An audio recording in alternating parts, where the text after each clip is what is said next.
Them give we flag, them give we anthem. Not even give we half of where we need to execute them, plan them. So we still dependent on them. Them just a wait for whip to come back and long out we empty hand them. You talk the truth and you get condemned. Walter Rodney speak a bit, we own a government, go ban him. Them want to block we overstanding while we do the wrong thing. That's why you hear me song sing, take control of them. Tell police officers and soldier men. The book that I'm presenting tonight, I didn't write, I edited. But believe me, that requires quite a lot of writing and rewriting itself. I wrote the introduction, so to some degree I display my love for writing in the introduction. This is the book, and it's really a biographical book. It's dealing with the biography of Walter Rodney, who, like me, is also Guyanese. And the book came as a result of a film I did. While Walter was in Africa, the Jamaican government made attempts to appease the rising discontent of the masses, and the Rastafari in particular. They brought the body of the Honorable Marcus Garvey back home to Jamaica. Martin Luther King Jr. visited, and the visit of His Majesty Emperor Haile Selassie remains a high point in Jamaica's history. When Walter came to Jamaica, he started speaking on the campus of the University of the West Indies. Anything about Africa has instant appeal to Rastafarians. And so when they heard about this young brother who had lived in Africa, taught about Africa, they immediately established contact on the campus with Walter. But apart from Walter's public lectures on Black Power on the campus, his connections with the Rastafarian community was off campus.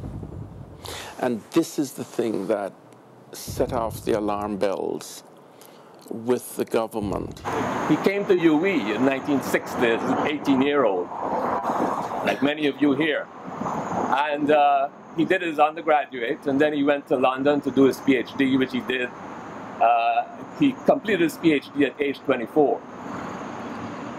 He then went to East Africa to teach at the University of East Africa in Dar es Salaam. Then he returned to Kingston in 1968. He didn't last a year. By October of that year, he was expelled by the then government.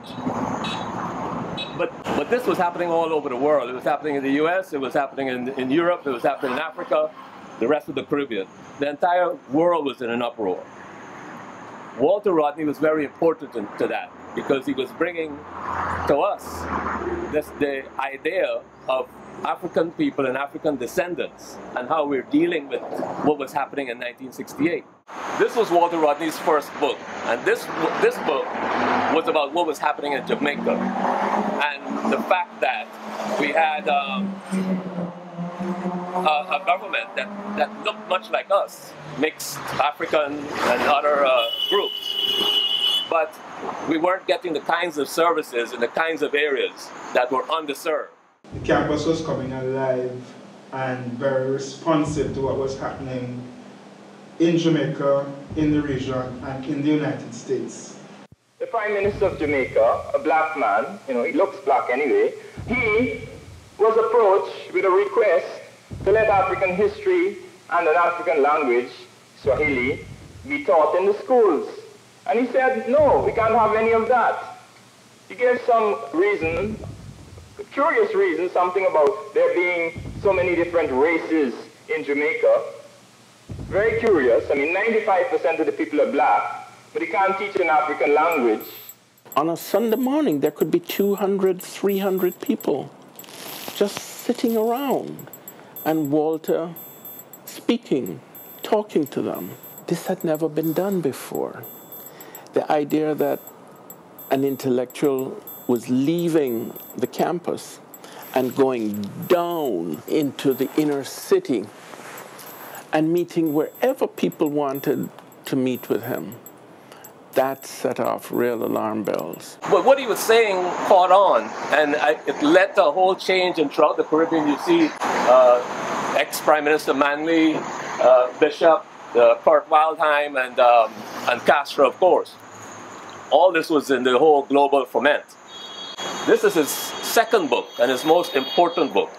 This book transformed the way we looked at Africa. Before, we always saw Africa as an addendum to the history, the world's history.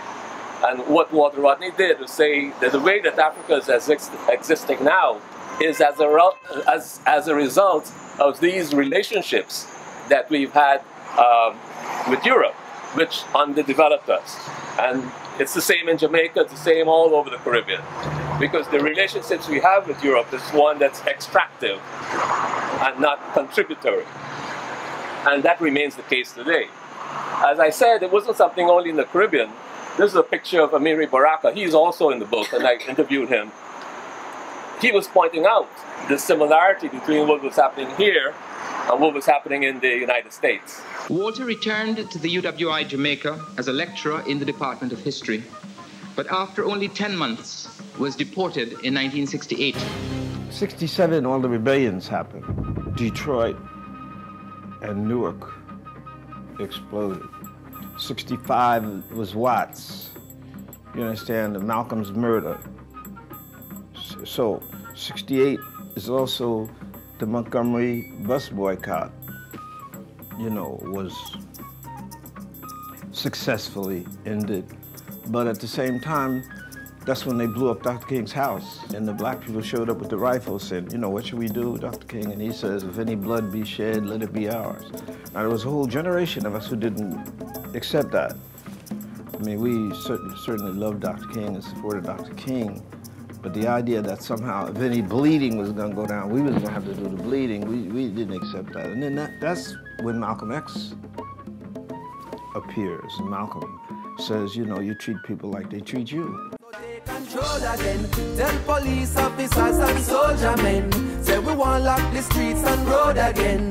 People we head high and proud again. Then and only then take control of them. Tell police officers and soldier men, say we want try with streets and road again.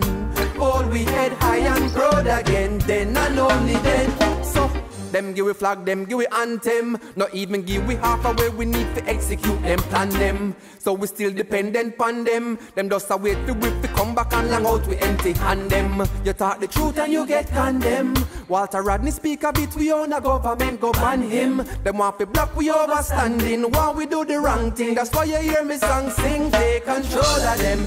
Tell police officers and soldier men, say we want walk with streets and